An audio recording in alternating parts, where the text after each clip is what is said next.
Morning! Kumusta po kayo? Buti naman, ang kaganda ng mga ngiti. Ayan, a grateful Sunday morning po sa ating lahat. Grateful. Sino dito pumunta ng may grateful heart?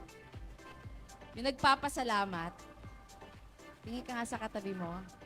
Nagpapasalamat ka ba na yan ang katabi mo? Ngayon Ayan. Sige nga, pwede, sorry po kakatayo lang natin kanina. Pwede bang tumayo tayong lahat?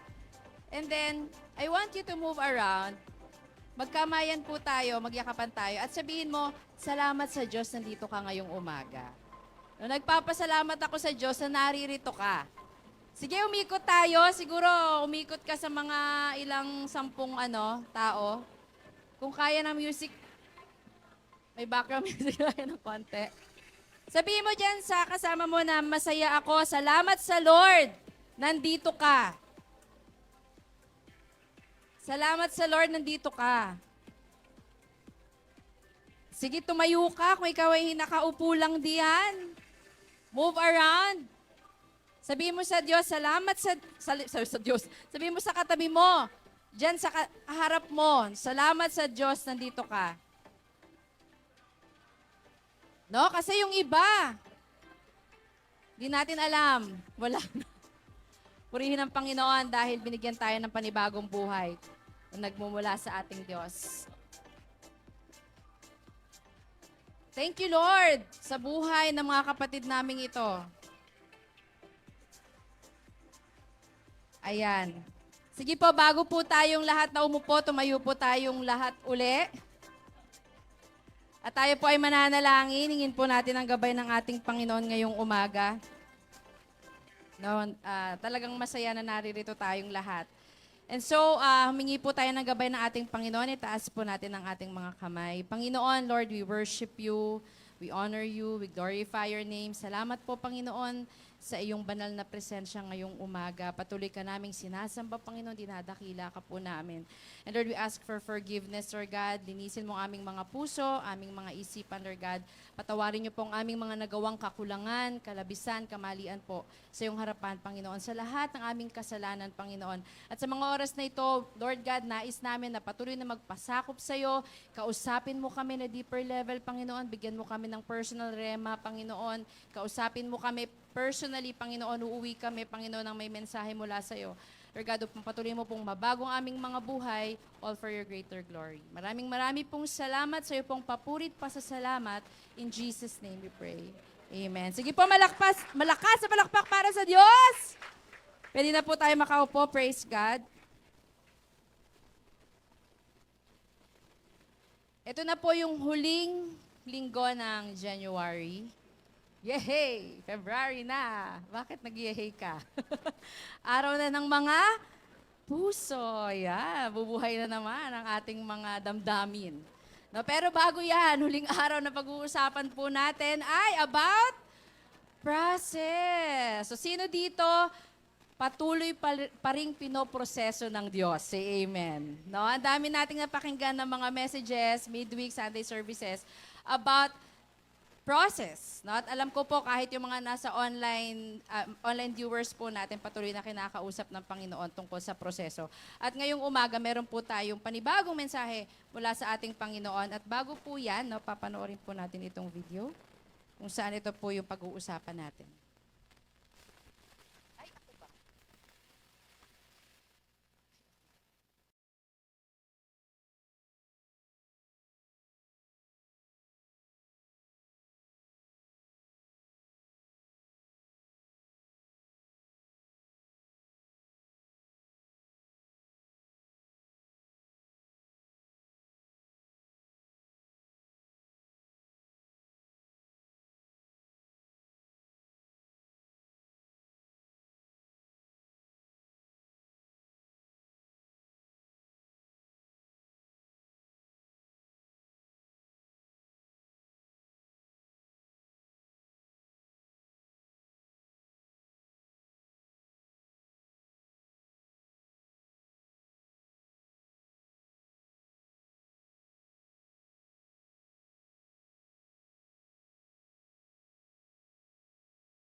Praise God.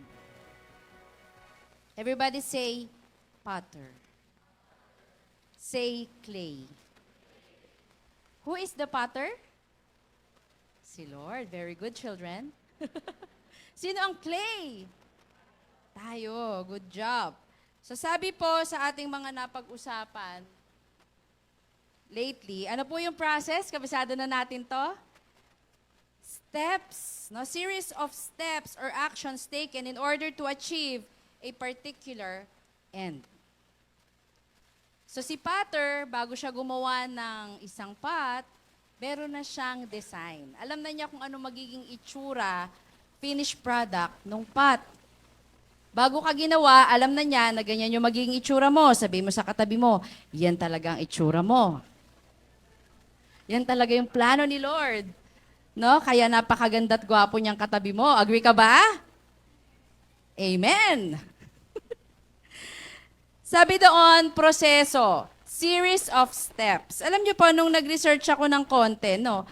Pag pala, gumagawa ng clay or ng pot, no? Ang daming process. Napanood natin kanina sa video, di ba? Number one, syempre, i-collect mo muna yung clay.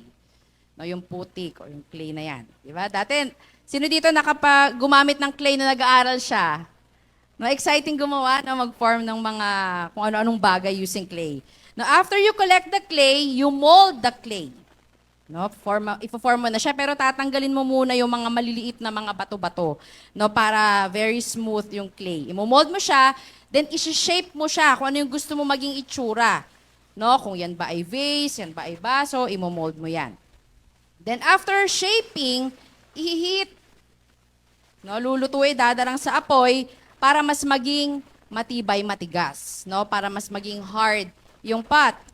And then after nun, kunin na yun sa apoy, tapos lalagyan ng design, de-decorationan, kung ano yung gustong maging itsura. No? Uukitan. Then after i-decorate, i-reheat pa pala yun.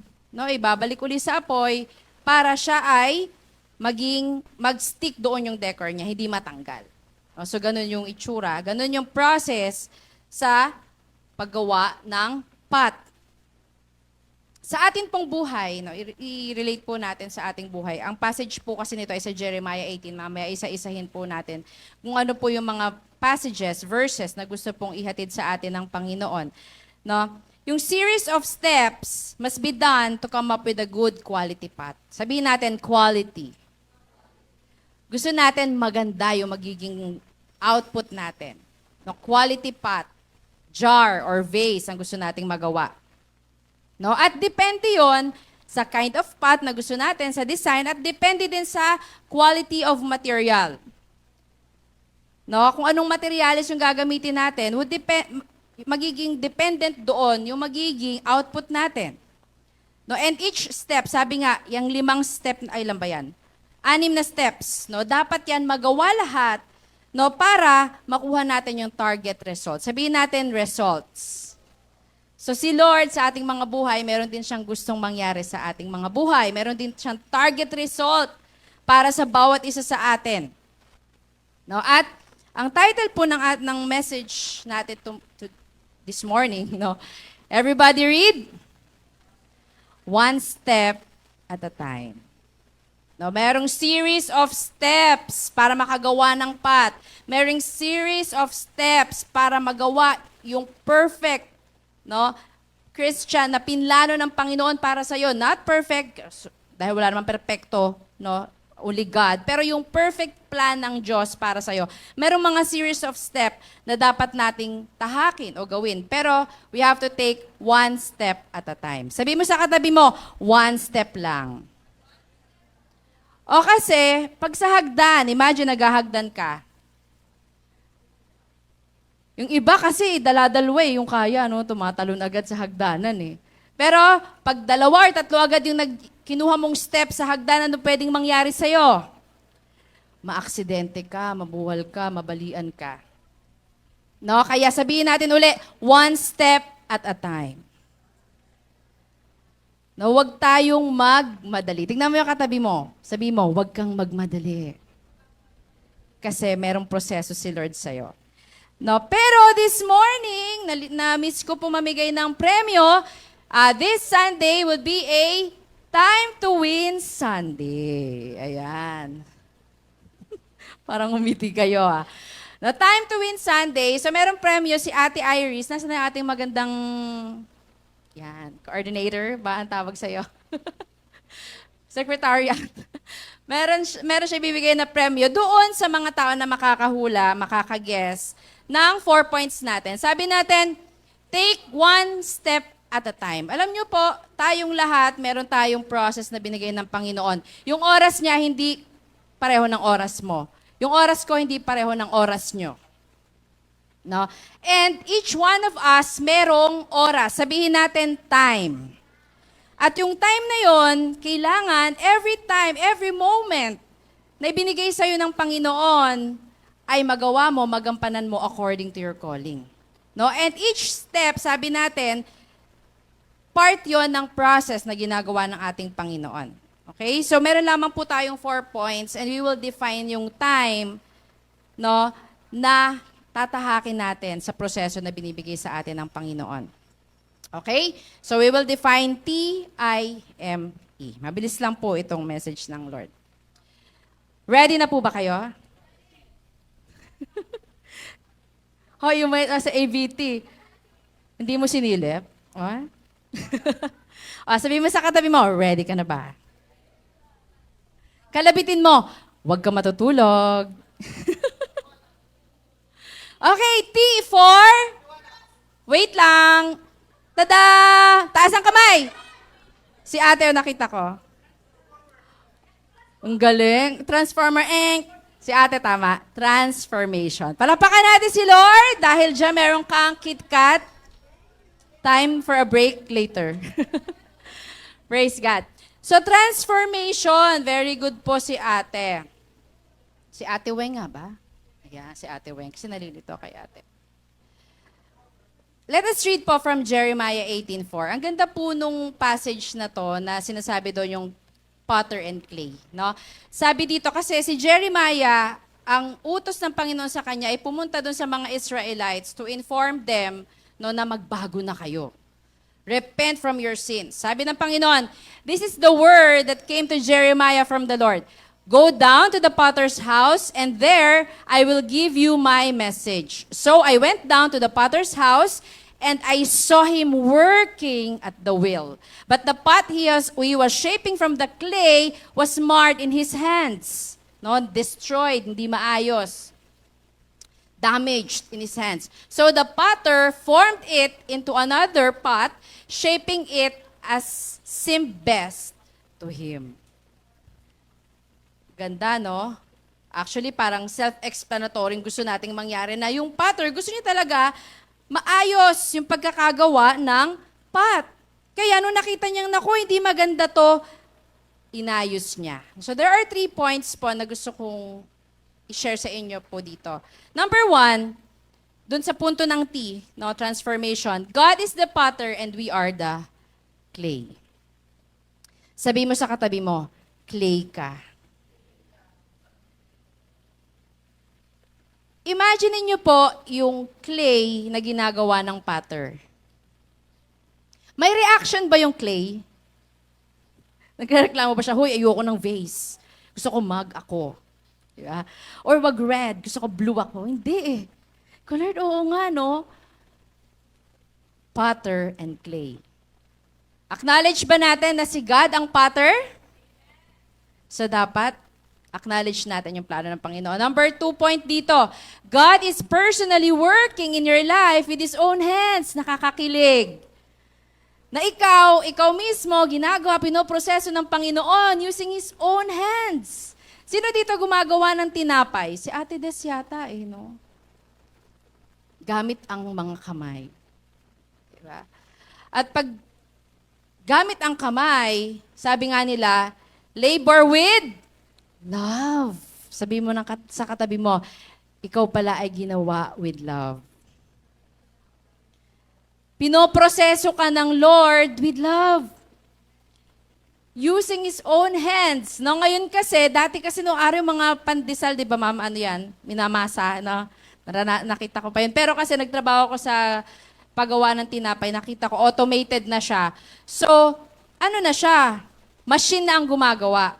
No? Pero, iba kapag gawa ng kamay. Iba paggawa ng kamay. So, ikaw, gusto ko pong namnamin niyo yung mensahe ng Panginoon na ikaw pinoproseso kita personally. Ikaw pinoproseso ka ng Diyos personally. Hawak ka ng Diyos sa kanyang mga kamay. Napakabuti po ng Panginoon na sabi doon, destroyed, hindi maayos, pero inuulit. Pinoproseso para magawa yung best you. Sabi mo sa katabi mo, best you. Pupunta tayo dyan sa exciting part na best you. Because God knows the best for you. God knows what's best for you. Amen po ba doon? Minsan kasi, akala natin, no, kasi hindi naman talaga natin mauunawaan eh. Kasi God is spirit and we should talk to God in spirit as well. Lord, ano bang plano mo? Tatanungin mo sa sarili mo, Lord, bakit ganito yung nangyayari sa buhay ko? Hindi ko alam ang plano mo. Maaring hindi pa natin na-discover or patuloy pa rin tayong pinoproseso ng Panginoon. Pero always remember na kung ano man yan nangyayari sa buhay mo ngayon, it is happening because God wants the best for you. Maaaring hindi maganda ang nangyayari sa iyo ngayon, but remember that it is part of the process na gustong mangyari ng Panginoon para mapunta ka dun sa best. Paggawa ng clay, madali ba? Hindi, di ba? Dinadarang nga sa apoy eh. Sabi mo sa katabi mo, dinadarang sa apoy. Pinaiinitan.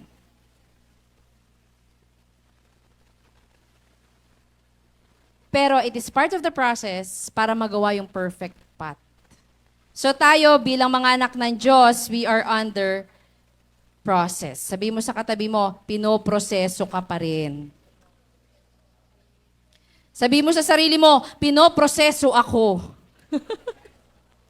Lord, hanggang kailan ba matatapos ang proseso? Di ba? Hanggang sa siya ay dumating.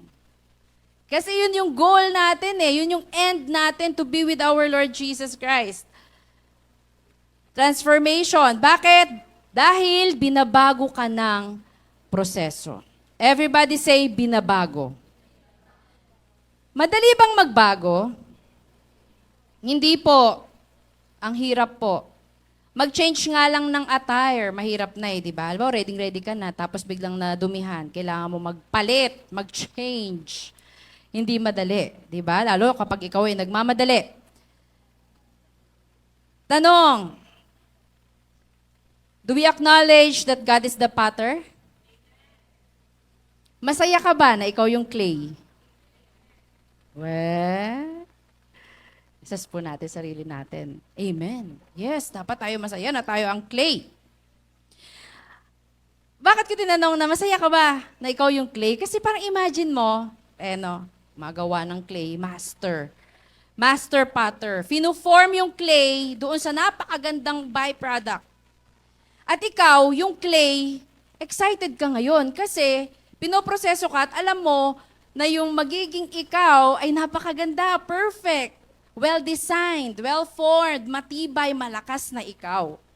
So dahil ikaw ay clay at ang Diyos ang potter, siya ang bahala sa'yo. Sabi mo sa katabi mo, si Lord ang bahala sa'yo. Pag si Lord ang bahala sa'yo, pag si Lord ang bahala sa akin, dapat hayaan ko siya. Kaya lang minsan kasi sa atin, Lord, hayaan ko nga i-form mo ko, kaya lang, dahil nagsisimula pa lang, naghahalo pa lang si Lord, pangit pa yung nangyayari. Hindi pa maganda yung nangyayari. Wala pang itsura. Dahil pinoproseso pa. Hindi pa matibay, dinadarang pa sa apoy. Be assured na tayo ay nasa kamay ng isang expert and all-knowing, powerful potter. Master of all creations. No? Sino dito nanganak na? Yan. Sige. Nung nanganganak ka, sino nagpaanak sa'yo? Doctor. Anong klaseng doctor? OB. Yan. Nung nanganganak ka ba, nagtiwala ka doon sa OB na kaya kanyang paanakin? Yes. Hindi mo sabing, huy, alam mo ba yung ginagawa mo? Di ba? Huy, hindi pa dapat ako iire. Di ba? Eh, sinabi niya, umiri ka. Huy, hindi pa. Hindi pa yung step. No? Nagtitiwala tayo doon dahil expert yun eh. Alam niyo yung ginagawa niya, inaral niya yun eh. Pero alam niyo po, yung buhay natin, hawak po ng all-knowing, powerful God. Alam niya yung ginagawa niya. Alam niya yung proseso na dinaraanan mo. Kaya dapat magtiwala ka. Sabi mo sa katabi mo, magtiwala ka. Akbayan mo yung balikat, sabi mo, magtiwala ka kay Lord. No? Sabi mo sa katabi mo ulit, buti na lang, clay ka. Ako natuwa ako Lord. Oo nga, salamat Lord. I am the clay and you are the potter. Mas mahirap kasi siguro kung you are the clay and I am the potter. Paano kita gagawin? Diba? Lord, thank you. Dahil ang buhay ko ay nasa kamay mo. Kailangan lang nating maghintay, wait, and wait until I am fully formed. Kasi nga po, binabago pa tayo ni Lord. No, binabago pa tayo ni Lord. And our Pater, our Lord, is very excited to see the fully formed you. Yung unique, napakagandang path na ikaw. Sabi mo sa katabi mo, unique ka. Yung pagpoproseso ng Lord kay ma'am, hindi pareho sa kanya. Kaya iba yung tsura niya, iba siya. So iba yung process niya. Iba yung pinagdaraanan niya, iba yung pinagdaraanan mo. Iba yung pinagdaraanan ko. Kasi iba-iba tayong proseso. Pero ang napakagandang balita po doon, ay nasa kamay tayo nag-iisang powerful Master, Lord of this world. No, yung master and expert potter. At ikaw, gusto niya, no, very excited siya na makita yung unique and state-of-the-art product. No, so yung mga saktabi mo, you are beautiful. Yung galing naman po sa puso. You are beautiful. No, kasi ginawa ka ng Panginoon. Parang may nagbabato ka na sa likod. No, sabi po sa Isaiah 64:8, Yet, Lord, our Father, we are the clay, you are the potter. We are all the work of your hand. Binabasa ko to, kinilig ako, Lord. Salamat. Dahil alam ko, pinoproseso mo ako ngayon. Hindi pa perfect, hindi pa tama, hindi pa ayos, damaged pa. But I know, darating ako sa punto na magiging ako yung pinlano mo para sa akin. Tanong mo sa katabi mo, excited ka ba na maging unique you? No? Kasi yung plano ng Panginoon sa'yo. May tanong po ako, sino po dito minsan napapaisip tungkol sa buhay niya na parang, bakit yung buhay ko walang nangyayari? Paulit-ulit lang. No? Walang nagbabago. Sino dito minsan nararamdaman niya na parang hindi na mahalaga yung mga nangyayari sa buhay ko? Sabi mo sa katabi mo, feeling mo lang yan. Feeling mo lang yan. Mahalaga po tayo sa ating Panginoon. Mahalaga ka sa Diyos. At grabe yung gusto niya, alam mo yung pinagplanuhan niya kung anong itsura mo, kung anong magiging ikaw. And perfectly, personally, gamit ang kanyang mga kamay, pinoproseso ka niya. No? Kaya sabi mo sa katabi mo, hindi pa tapos si Lord. No? You are a beautiful work in progress. God isn't done yet. Hindi pa tapos.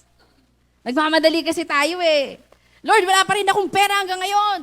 Lord, mahina pa rin negosyo hanggang ngayon. Lord, may sakit pa rin ako hanggang ngayon. Lord, mahirap pa rin ako hanggang ngayon. The best is yet to come. Amen. Sabi ni Ma'am. Hindi pa siya tapos. No, and we are all being transformed into the likeness of our Lord Jesus Christ. Yun ang gusto natin, di ba? Kaya lang, Lord, oo nga naman, we are transformed into the likeness of our Lord Jesus Christ. Kaya lang, parang napakalayo pa po, Lord. Tinatransform ka na maging tulad ni Jesus. Tinatransform ako na maging tulad ni Jesus. Lord, ang layo pa. Hindi po talaga tayo magiging katulad ng ating Panginoong Jesus. Na tulad niya because He is God. No, pero araw-araw pinoproseso ka ng Diyos para ikaw ay maging karapat-dapat. Kaya in the past, di ba, we are made holy sa pamamagitan po ng ating Panginoong Jesus. No, and binabago niya tayo through His Spirit, to the power of the Holy Spirit.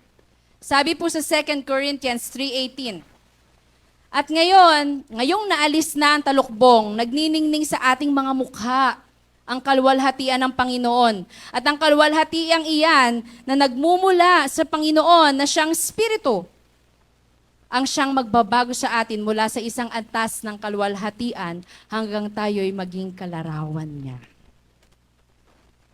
No? Nagniningning ang kaluwalhatian ng ating Panginoon. Tingnan mo nga yung katabi mo. Nagniningning ba? Nagniningning ba? Nakikita mo ba si Lord sa kanya? Amen. Diba?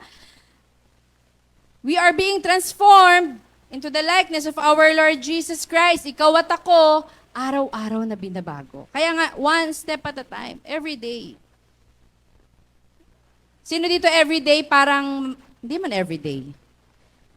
May pinagdadaanan. Hindi man everyday, di ba? From time to time, parang merong pinagdadaanan, parang merong problema, parang may kailangang ayusin. Why? Because tayo po ay binabago araw-araw. Everybody say, araw-araw. No, habang buhay po tayong binabago ng ating Panginoon. God knows. Alam niya kung ano yung proseso na meron ka. Sino dito handa na magpabago at maging katulad, maging kamukha ni Lord? Say amen. Ang hirap naman talaga, Lord, maging kamukha mo. Lord, magiging kamukha mo ko. So, ibig sabihin pala, dapat maging mabait na ako. Lord, dapat pala maging magparaya na ako. Lord, dapat pala maging mapagpatawad na ako kasi likeness mo eh. Lord, dapat pala maging mapagmahal na ako. Maging mapagbigay na ako. Maawain na ako. Tanong yung mga katabi mo, kamukha mo na ba si Lord?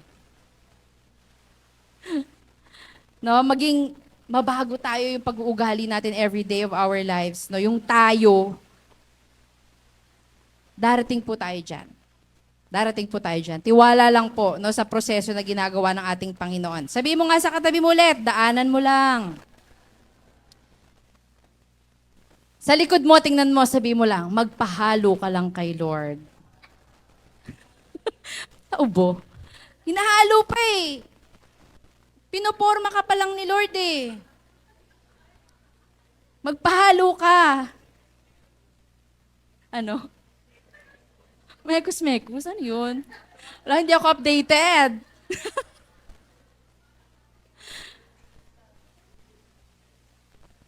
Ano kaya? Mekus-mekus?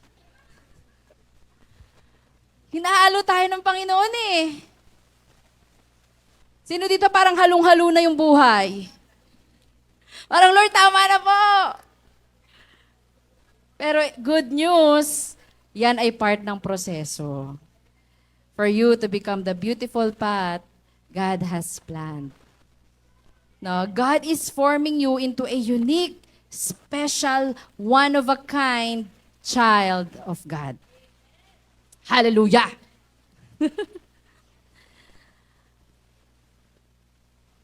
Kasi nga sabi, from the start, alam ng Lord yung plano. Alam ng Lord yung detail. Alam mo yung buhay niyo po, yung buhay ko, alam ng Lord ang detalye. Yung nangyayari everyday, alam po ng Panginoon yung nangyayari sa detalye ng buhay natin. Di ko po alam kung ano yung mga detalye ng buhay ng bawat isa, but only God knows kung ano yung nangyayari sa buhay mo, sa proseso mo. And every part of it is part of God's plan. No, alam niya, God knows, so just take one step at a time. Again, everybody say, one step. Kung ano problema ngayong araw na to, hayaan mo na muna. Nakakatuwa yung kanina sa awitin, di ba sabi, leave yesterday behind. And today, God is going to do an amazing thing. Lagi mo isipin yun, tapos na yung kahapon, nangyari na yun eh. I know God will do something good today. No, God will do something amazing today. Kung ano yung today, dahil buhay ka today, yun yung ipagpasalamat mo, yun yung asikasuhin mo, yun yung gampanan mo. Dahil tomorrow, di natin alam kung makikita pa natin ang tomorrow. So dahil ngayon ang hawak natin is today, yun yung panghawakan mo. That is your step. One step at a time. Allow God to transform you 100% into His likeness. 100% matatapos kapag tayo ay kinuha na ng ating Panginoon. Kapag ang Panginoon ay bumalik na. No? Kapag ang pahiram nating buhay ay binawi na ng ating Panginoon. But while you are still here, just allow God. Magpaka-clay ka lang. Sabi mo sa katabi mo, magpaka-clay ka lang. No, magpaka-clay ka lang. Okay, that's 40. Punta na po tayo sa I. 1, 2, 3. Ay, wait lang. Ayun. Taas ang kamay. Si Kate. Increase. Walakpakan po natin si Lord. Tingnan niya natin kung tama. Yun. Increase. Dahil dyan, may KitKat. Parang yung asawa ang nakaabang, nakaganon. Increase. Everybody say increase. Basahin ko po ulit. Jeremiah 18, 7-10. Sabi doon, like the clay in the hand of a potter, so you are in my hand, Israel.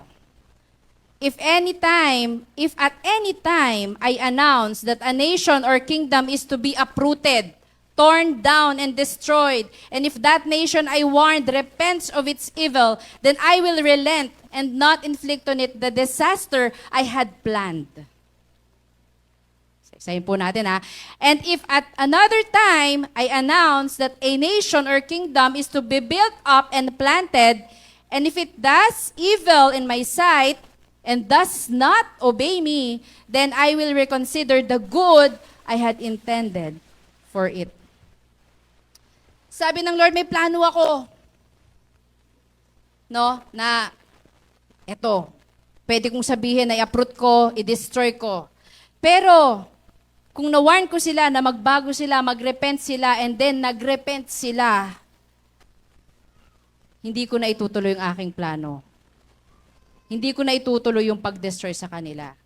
Pero kung sinabi ko din na ito, i-build up ko, ipaplant ko, i-establish ko tong kingdom na to, pero they keep on doing evil things. They do not obey me. Magdadalawang isip na akong gawin yung plano ko. Ano po yung ini-increase ng Panginoon during our process? God is increasing the level of your obedience. Say obedience. Sabihin mo, pagsunod. No, God is increasing you. Sino dito gusto increase yung kanyang sweldo? Ay, ang hina. Mag-increase ang kanyang kita. Mag-increase ang kanyang savings. Mag-increase ang height. Ay, lakas. Mag-increase pa yung number ng anak. Gusto ba? Dumami pa, ayaw na. Mag-increase yung mga varicose veins. Gusto niyo? Gusto natin mag-increase yung magandang bagay. Amen, sa ating buhay. Ayaw natin mag-increase yung utang natin. Ayaw natin mag-increase yung problema natin, yung sakit natin. Gusto natin magagandang bagay na mag-i-increase, dadami, tataas, magle-level up. And alam niyo po si Lord, good news, He wants to increase you in all aspects of your lives. No? Materially, physically, financially, emotionally, intellectually, spiritually. Ayaw niya na stress ka. Sabi mo sa katabi mo, ayaw niya ni Lord na stress ka. No? Gusto niya mag-increase yung faith mo. No, ayaw ni Lord noon. Gusto niya mag-increase yung level na magagandang bagay, especially the fruits of the Holy Spirit sa ating buhay. Kaya lang, kailangan ng increase sa obedience. No?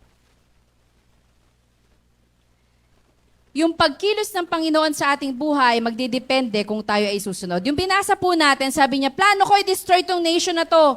Pero nagbago sila. Kung magbabago sila, hindi ko na sila i-destroy.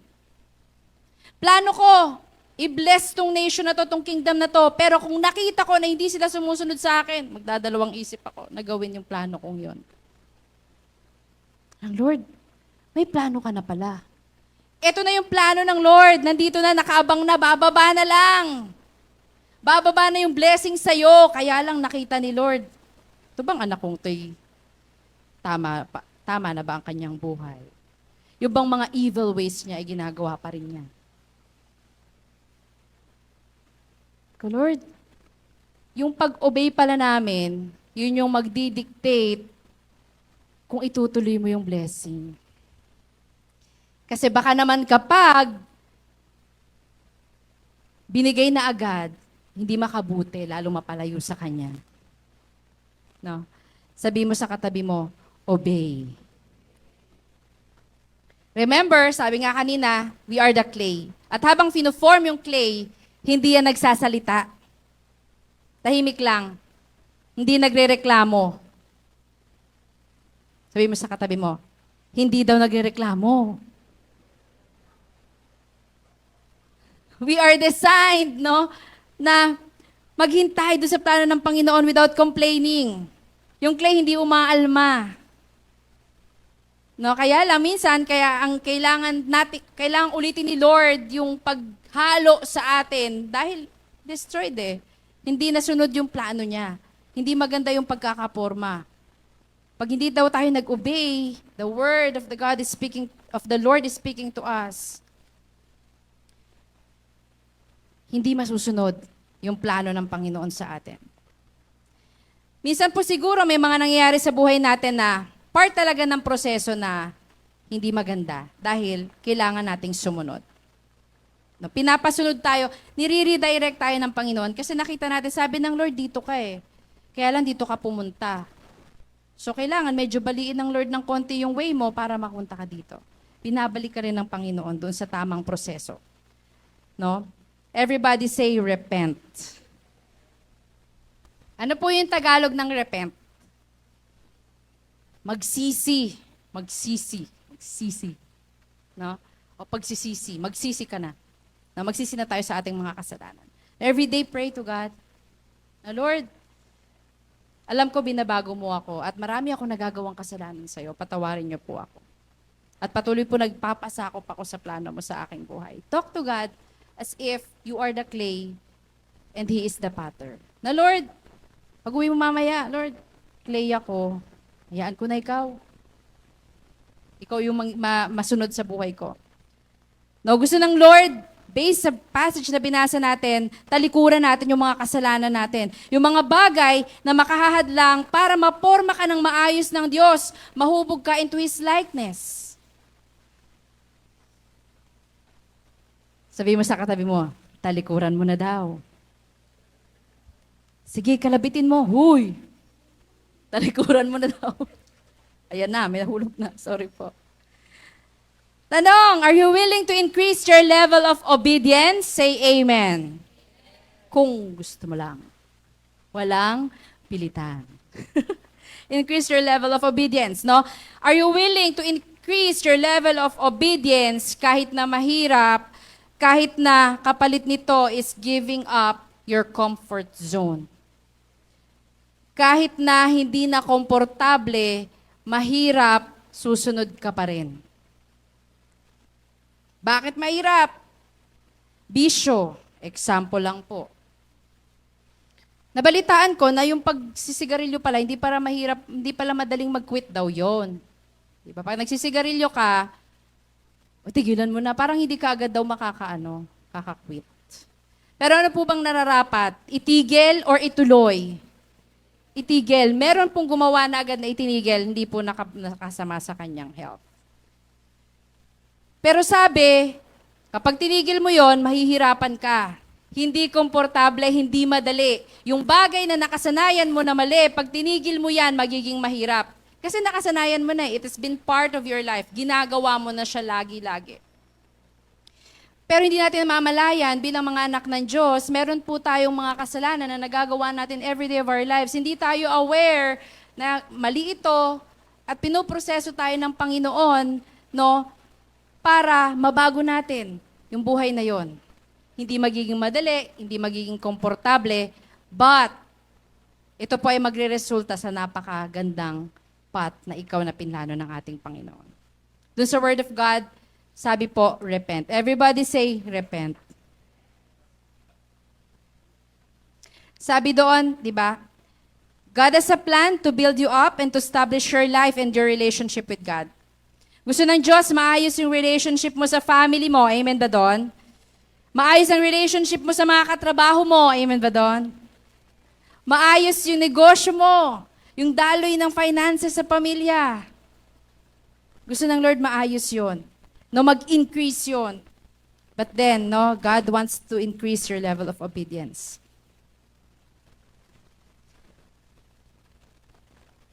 Tanong again, willing ka bang sumunod? Willing ka bang sumunod? Yan ang tanong na sa sarili mo lang ang makakasagot. Sabi po dito, repent of your evil ways. Kayo po yung makakaalam niyan. Tayo po yung may mga sariling conviction na galing sa Panginoon. Ano man po yung mga bagay na sa tingin ninyo ay talagang hindi kaluguran ng Panginoon. Sabi diyan, repent of your ways. Gusto ni Lord, talikuran mo yung mga bagay na yan, no, para ma-form ka niya into His likeness. Willing ba tayo magsisi? Hina. Willing ba tayo magsisi? Ang hirap po magsisi, no? Ang hirap po magbago.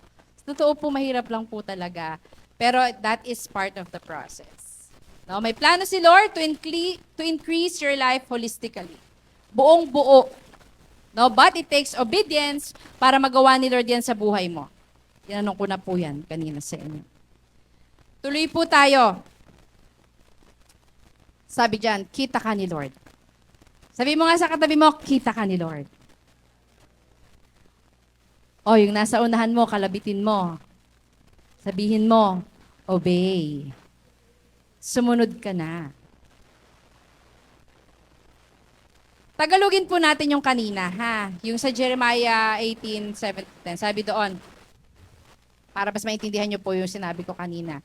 Sabi doon, kung sinabi ko man sa isang pagkakataon na aking bubunutin, ibabagsak o lilipulin ang alinmang bansa o kaharian, at ang mga bansang iyon ay tumalikod sa kanyang kasamaan, hindi ko na itutuloy ang aking sinabing gagawin. Sa kabilang dako, kung sinabi ko man na itatayo ko, itatatag ang isang bansa o kaharian, at gumawa pa rin ng kasamaan ng bansang iyon, at hindi nakinig sa akin, babaguhin ko ang aking magandang balak. Nagdadalawang isip rin pala si Lord kung itutuloy niya. No? Sabi mo sa katabi mo, sige ka, baka magbago ang isip ni Lord. No? Lagi lang po tayo sumunod. Next po tayo. Basahin nga po natin ng sabay-sabay ito. 1, 2, 3.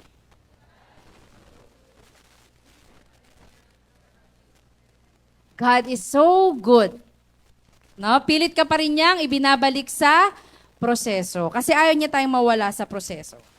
God is good. Amen po ba doon? Amen. So sa second point natin, pinalalago ka ng proseso. Kaya nangyayari yan sa buhay mo dahil gusto ng Lord na lumago ka. Pinalalago ka ng proseso. Everybody say, paglago. Next po tayo. Saan na ba?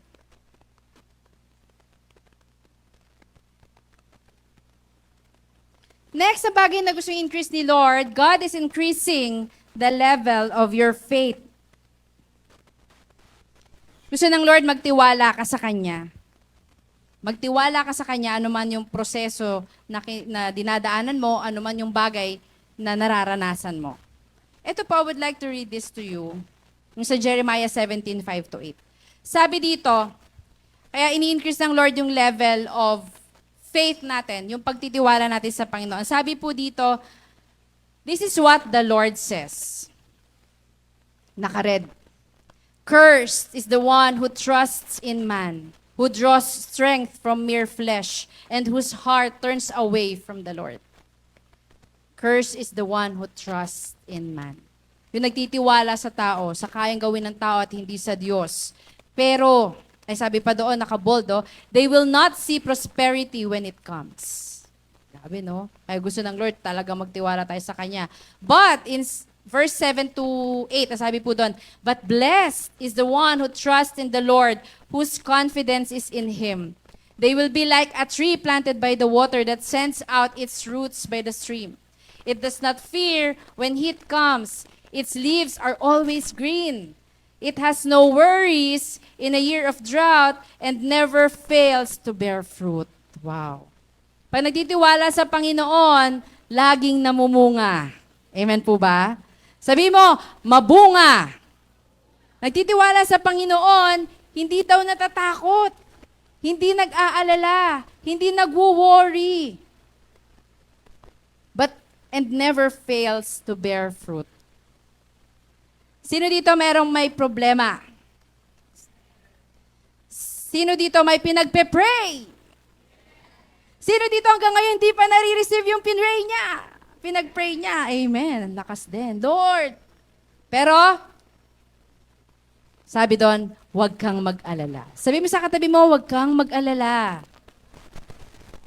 Trust in the Lord. Kasi proseso yan eh. Pinoproseso tayo ng Panginoon. At kapag nagtiwala ka daw sa Panginoon, sabi doon, no, para kang puno na itinanim doon sa stream. Ibig sabihin, lagi kang mabunga, laging fresh ka as tree. Because God is with you. No, God will provide. Everybody say, God will provide. Amen po ba doon? Sino dito, pag tinitingnan niya yung nakaraan niya, ang dami niya palang na-receive na blessings? No? Sino dito dati may sakit tapos pinagaling na ni Lord? Sino dito dati may problema tapos ngayon wala na? Chill na lang. Ay wala, may problema pa din. Okay, sorry, okay lang yan. It's part of life. No? Pero when you look back, titingin ka ng paganyan, nga no, malayo na rin naman yung narating ko. Malayo na rin at marami na rin akong napagtagumpayan. No, sabi mo sa katabi mo, magtatagumpay ka pa rin bukas. Kasi kung hindi ka nga iniwanan ni Lord kahapon, ba't ka naman niya iiwanan bukas? Amen. So patuloy lang po tayo. And pupunta na tayo sa next letter. M for... Ay! Ba't walang nagtaas? Ay, ibigay mo na. Sumigaw eh.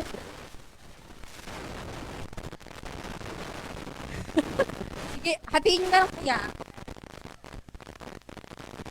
Kasi, maturity! Everybody say maturity! Sabi mo sa katabi mo, mature ka na ba? Hindi sa itsura, kung hindi sa thinking, sa pag-iisip. Basahin po natin mamaya. Sa Bible yan, yung maturity. Sa Jeremiah 18, yung sa passage po natin, ituloy po natin yung pagbabasa doon. Now, therefore, say to the people of Judah, that those living in Jerusalem, this is what the Lord says, look, I am preparing a disaster for you and devising a plan against you. So turn from your evil ways, each one of you, and reform your ways and your actions. But they will reply, grabe it's no use. We will continue with our own plans. We will all follow the stubbornness of our evil hearts. Sasabihin daw ni Jeremiah yon sa mga tao, pero sasabihin ng mga tao, wala, kami makikinig sa'yo. Susundin pa rin namin yung mga gusto namin, yung mga plano namin. Susundin pa rin namin yung stubbornness of our evil ways, of our evil hearts. Ano po sa Tagalog yung stubborn? Ayun! Matigas ang ulo, tumbok. Tanong yung mga katabi mo, matigas ba yung ulo mo? Yung malambing naman ng konti para hindi ma-offend. Matigas ba yung ulo mo? Kasi ako matigas yung ulo ko eh. Diba?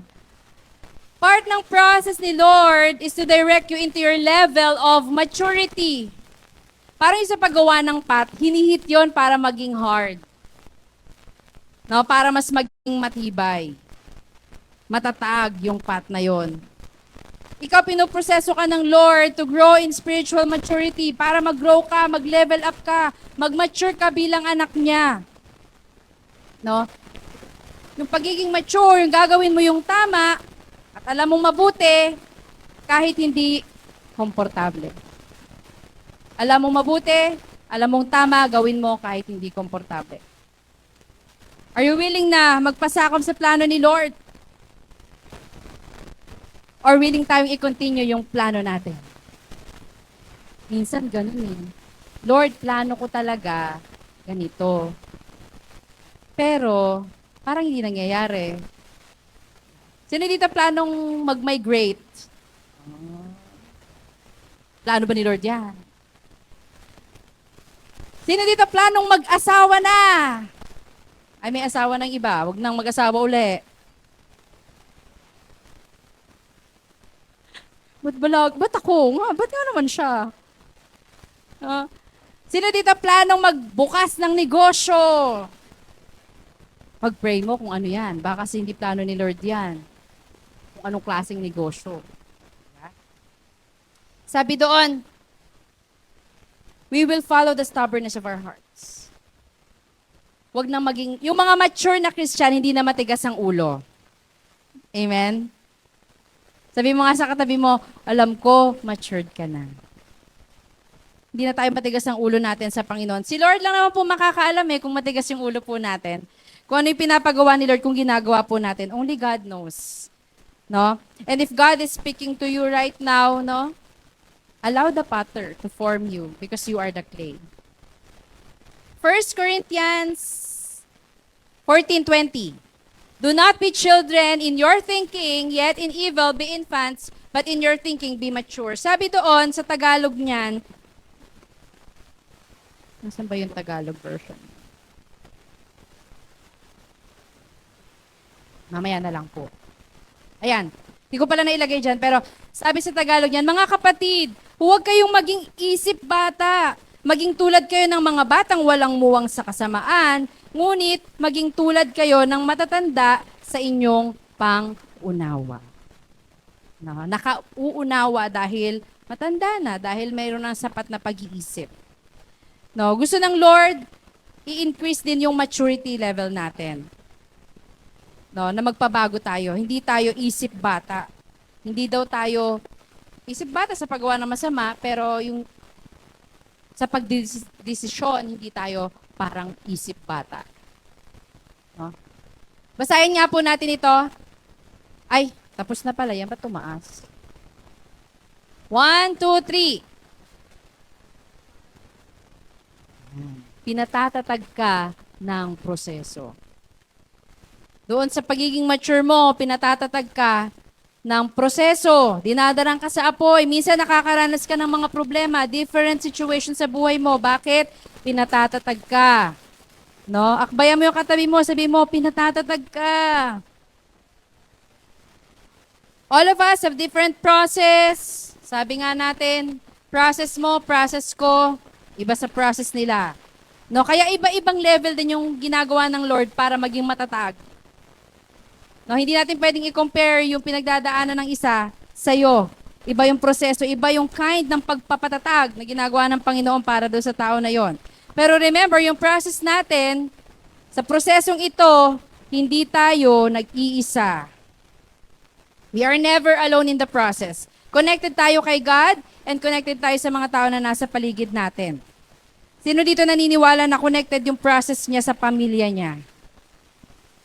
No, yung family mo may process yan, yung asawa may process yan, yung relatives may proseso yan. Yung kapitbahay mo may kanya-kanyang proseso yan.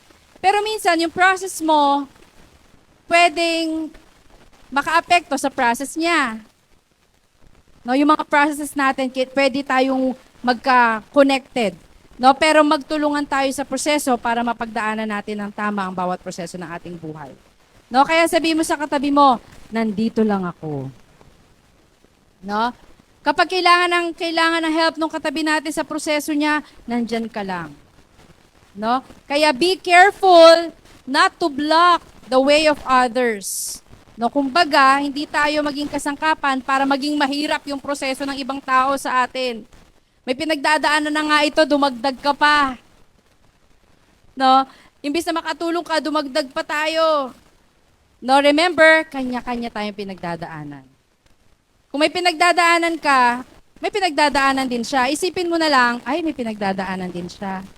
O sige, daan na nga. Sabay-sabay kasi eh. Imagine, sabi ko nga no, pinagdadaanan siya, may pinagdadaanan ako. Eh magkikita-kita kami, sabay-sabay kami. Ano ngayon mangyayari? Minsan sa labat yan eh. Lalo kung magkakamag-anak, magkakapamilya, magkakarelasyon. But remember, ang plano, ang goal ng pattern natin is to form us into a beautiful outcome. O, isang magandang path na ikaw. Kaya magtulungan po tayo. No? At yung mga cell group po natin, yung mga gawain na to makakatulong para po patuloy tayong ma-form into the likeness of our Lord Jesus Christ.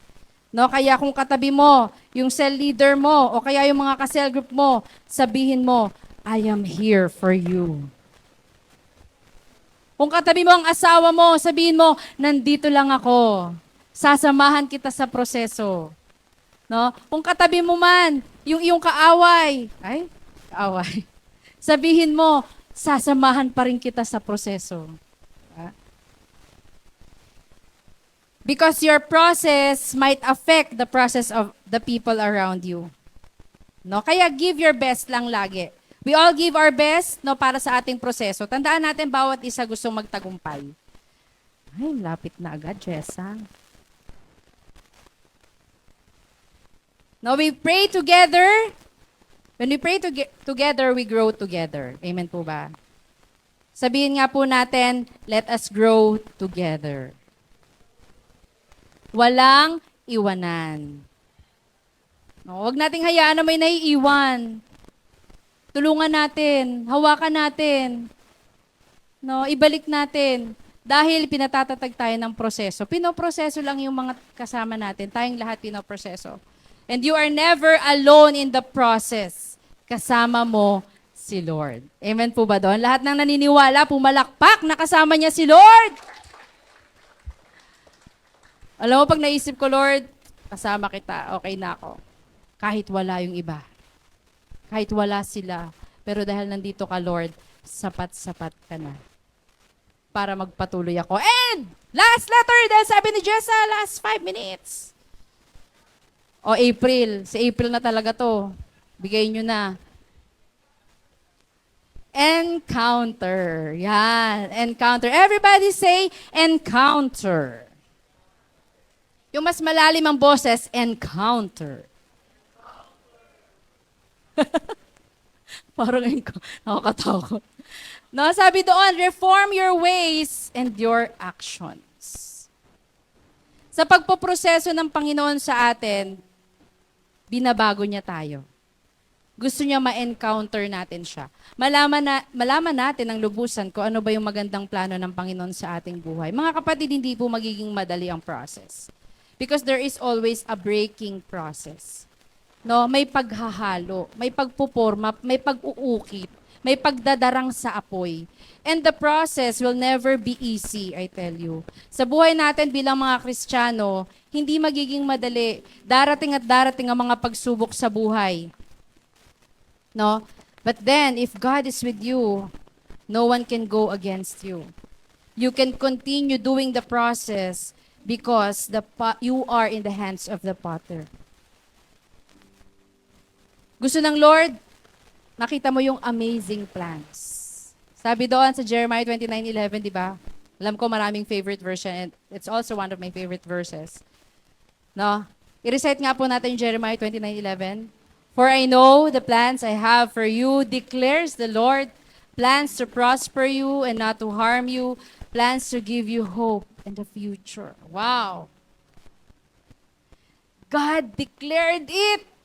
Di lang pa sa sinulat, dineclare ni Lord, and whatever God declares, it will happen. Diba? Nung ginawa niya tayo, salita lang yan. And God also declared That He has a plan to bless you, to prosper you. Daanan mo lang talaga yung proseso. Magpahalo ka lang, magpaporma ka lang. At pupunta rin tayo dun sa napakagandang path that God has planned for you. And this will happen if you encounter God. No, if you are with God, if you obey God, if we all do what God commands. Dahil pag ginawa natin yon, hindi tayo mapapalayo kay Lord. Amen po ba? Pag sumunod tayo, hindi tayo mapapalayo kay Lord kasi sumusunod ka eh. Kung saan siya naroon, lalakad ka lang, susunod ka lang. Hindi siya lalayo. Hindi ka lalayo sa Kanya. Si Lord, alam niyo po, laging gagawa ng paraan para manatili ka sa Kanyang plano. Para mabuo ka.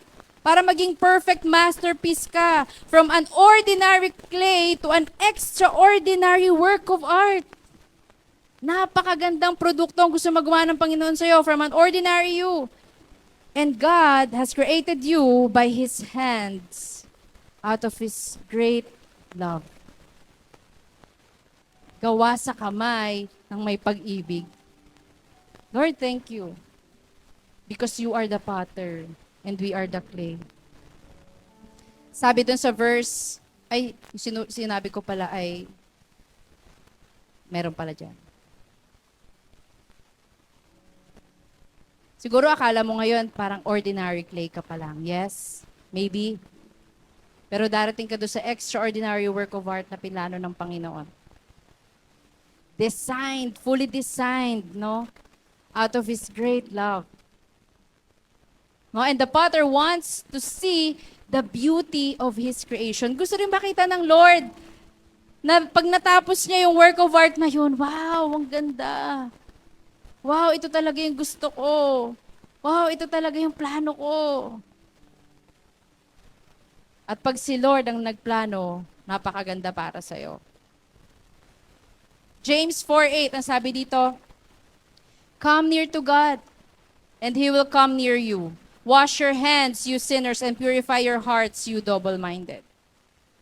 Wash your hands. Purify your hearts.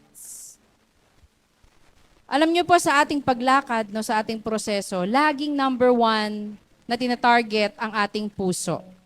Everybody say, puso. Kasi yan yung madaling masaktan, yan yung madaling mahirapan, yan yung mabilis mag-react sa ating buhay. Tuloy lang, keep on embracing the process. And you will see, no? Keep on embracing the process until you see God's progress. Darating at darating yung proseso para sa progreso mo. No? Para umunlad ka. Para marating mo dakong paroon papunta sa ating Panginoon.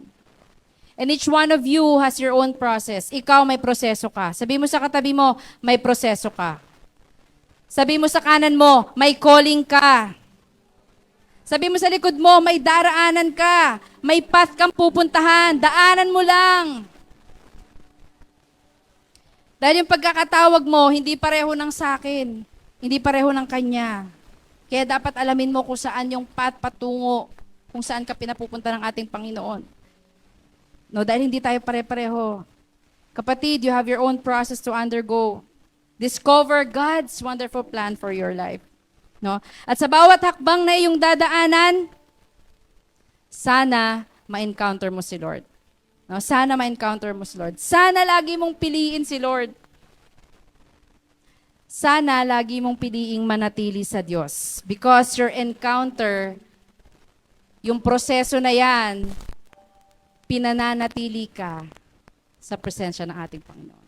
Kaya ganyan ang pinagdadaanan mo, ay ni Lord mapalayo ka. Gusto niya manatili ka lang. No, gusto niya manatili ka lang. Dadarang ka sa apoy. No, para yung design na pinlano ng Panginoon hindi mawala. No, yun na yung pinaka-final na process. And sabi sa Ecclesiastes 3:11, He has made everything beautiful in its time. Ngayon ko lang nabasa, He has made everything beautiful in its time. Sa oras niya, Sa specific oras na to, God has created something beautiful. No? Sino dito para medyo napapagod na sa buhay? Bata mo pa, be?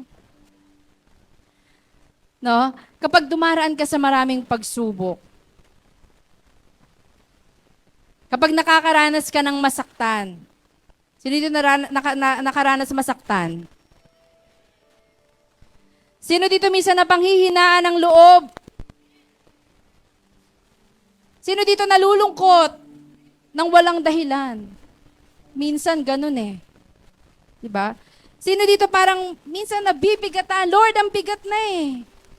Hindi ko na kayang daanan yung proseso kasi habang lalakad ako, ang dami kong bitbit. Minsan nararanasan mong mawalan. Naranasan mong iwan.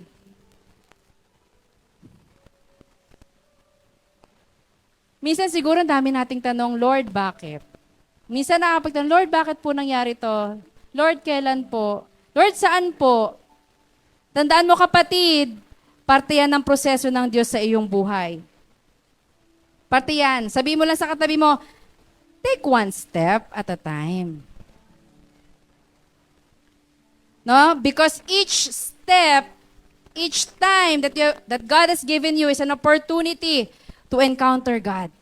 Bawat nangyayari sa buhay mo, opportunity yan para mas makilala mo si Lord. Opportunity yan para malaman mo yung plano ng Diyos. Opportunity yan para magbago ka. Opportunity yan para mas mapalalim mo pa yung relasyon mo sa Diyos.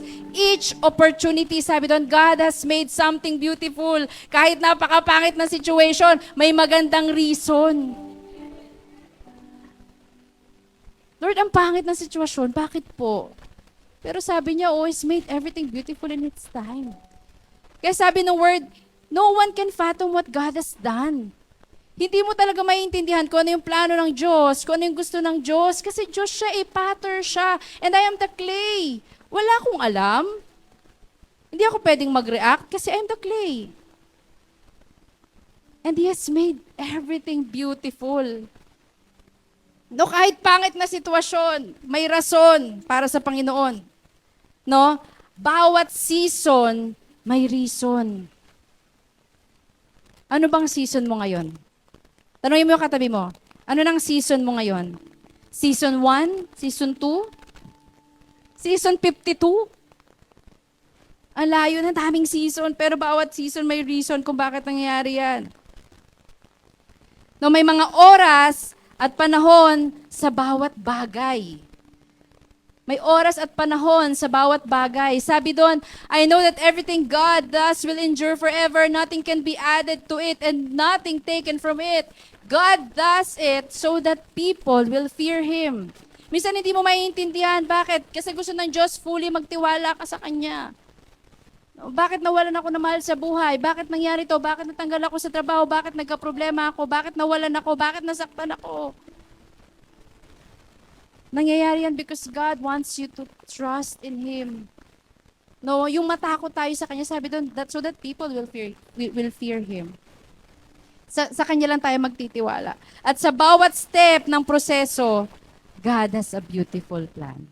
Sabi mo sa katabi mo, magandang plano ni Lord para sa'yo. Sige, yugyugin mo yung katabi mo. Sabihin mo magandang plano ng Lord sa'yo. One step at a time lang. No, sabi doon, God's process will still prevail. Ano man ang gawin mo, may plano ka man, matutupad pa rin yung plano ni Lord, kapatid. Babalik at babalik ka pa rin sa proseso. Kaya para hindi na maulit yung paghalo, abay magpahalo na.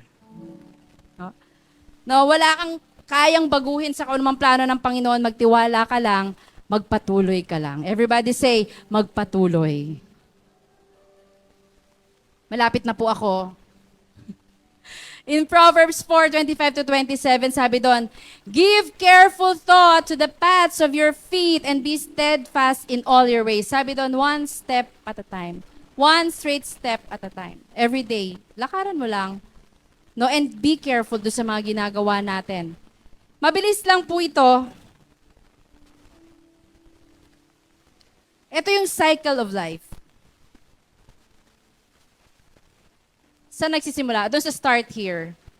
Our life starts when you were born. Pinanganak ka, baby ka. Tanda mo pa na naging baby ka na? Hindi. Wala pa tayong muwang. Tapos, we start going to school, nag-aaral tayo. Then, we make friends. Kung tayo na makakilala, nakikipaglaro na tayo. Then, graduate. Sino dito naalala pa niya nung graduate siya? Yung kumanta sila ng farewell to you, my friend. Tapos nag-iiyakan kayo.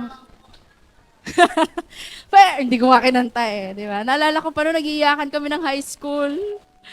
Pero, di ba? Pero parang kailan lang yun, di ba? Then, after you graduate, you get a job. Sino dito, tanda pa niya, pumirma siya ng kontrata. Yes, may trabaho na ako. Ako yung pinili out of 20 applicants. Pabor ng Panginoon. Then, after magkatrabaho, you fall in love. Or hindi ko alam kung ano na una. You fall in love, you get a job. Depende. Yan yung nakita ko sa Google na tama siguro. No? Kasi ako parang fall in love muna eh. Fall in love, then get married ako bago get a job eh. Mali eh, no? Mali yung proseso. Get a job, fall in love, then get married, have babies, create bigger families, grow your career. No? Yung iba gusto mag-immigrate, iba gustong mag-retire na.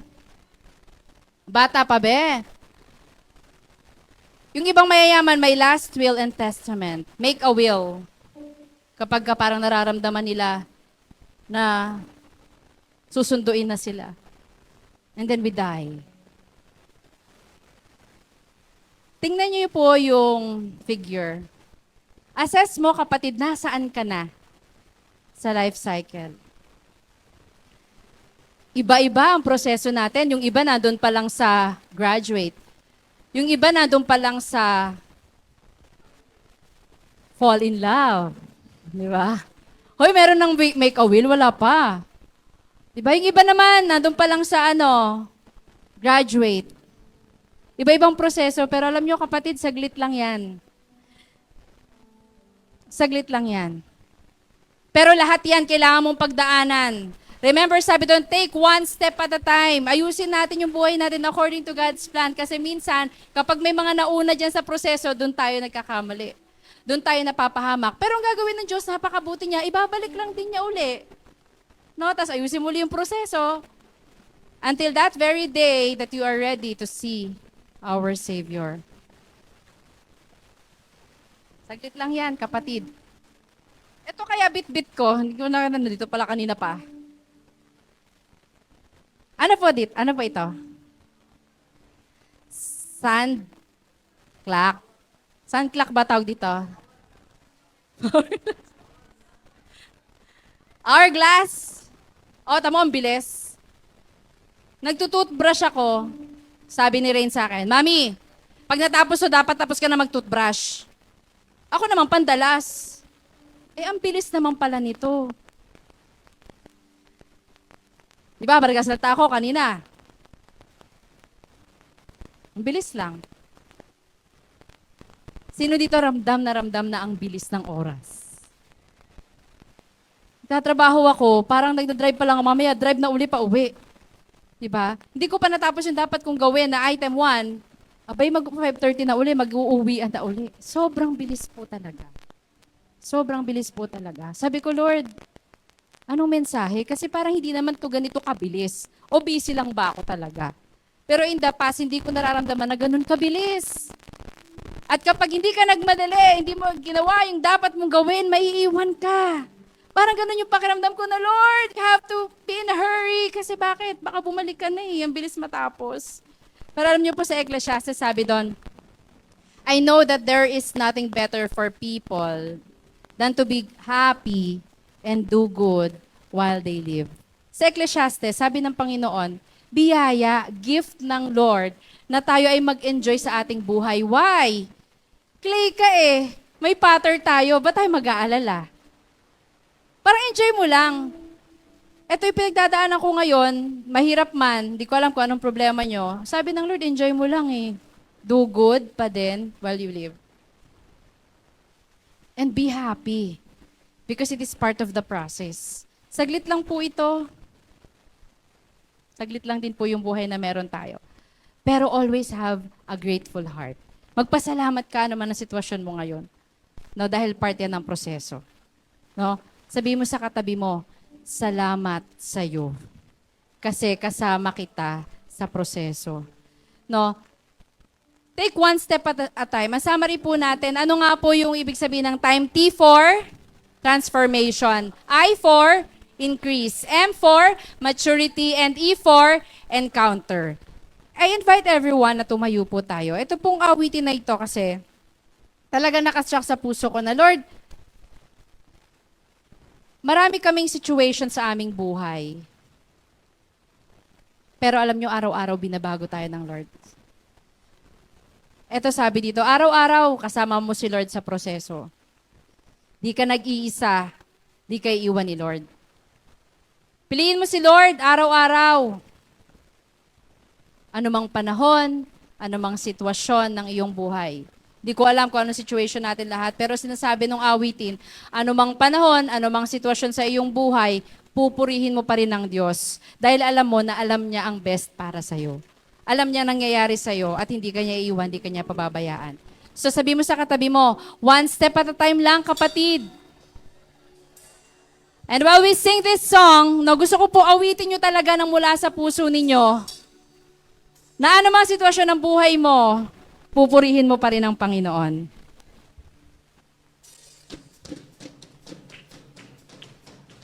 Come on, ipalakpak natin yung kamay natin sa Lord. And while you sing, gusto ko damhin nyo yung message. Pakinggan nyo, awitin nyo yung mensahe ng Panginoon.